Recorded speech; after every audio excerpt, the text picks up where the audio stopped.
সাবেক প্রধানমন্ত্রী শেখ হাসিনার বর্তমান অবস্থান নিয়ে বিস্তারিত কোনো তথ্য দেয়নি ভারত। আর তাই সবার মনে এখন একটাই প্রশ্ন, কোথায় আছেন তিনি, দিল্লির কোথায় এবং কিভাবে রয়েছেন শেখ হাসিনা, সে বিষয়ে কিছু জানাতে অস্বীকৃতি জানিয়েছেন দেশটি। তবে ব্রিটিশ গণমাধ্যম ফিনান্সিয়াল টাইমস বলছে, দিল্লিতে মেয়ে সাইমা ওয়াজেদের সাথেই আছেন শেখ হাসিনা। এমনকি দিল্লির পার্ক লোদি গার্ডেনে ঘুরতে দেখা গেছে তাকে। 18 সেপ্টেম্বর প্রকাশিত এক প্রতিবেদনে এই তথ্য জানিয়েছেন গণমাধ্যমটি।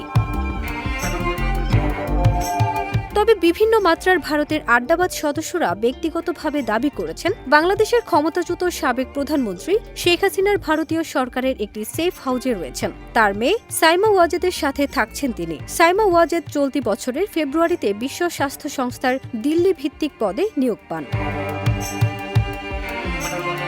তারা আরও দাবি করেছেন যে শেখ হাসিনাকে তার দলবলের সাথে দিল্লির অন্যতম সেরা পার্ক লোদি গার্ডেনে ঘুরে বেড়াতেও দেখা গেছে।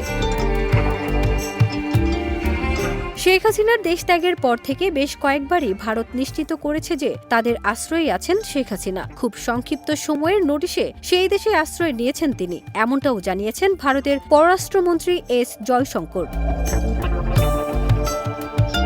উল্লেখ্য, ছাত্র জনতার প্রবল আন্দোলনের মুখে গত 5 আগস্ট পতন হয় শেখ হাসিনা সরকারের। ওই দিন পদত্যাগ করে দেশ ছেড়ে ভারতে আশ্রয় নেন সাবেকের প্রধানমন্ত্রী। এরপর থেকে 1.5 মাস ধরে ভারতে অবস্থান করছেন তিনি।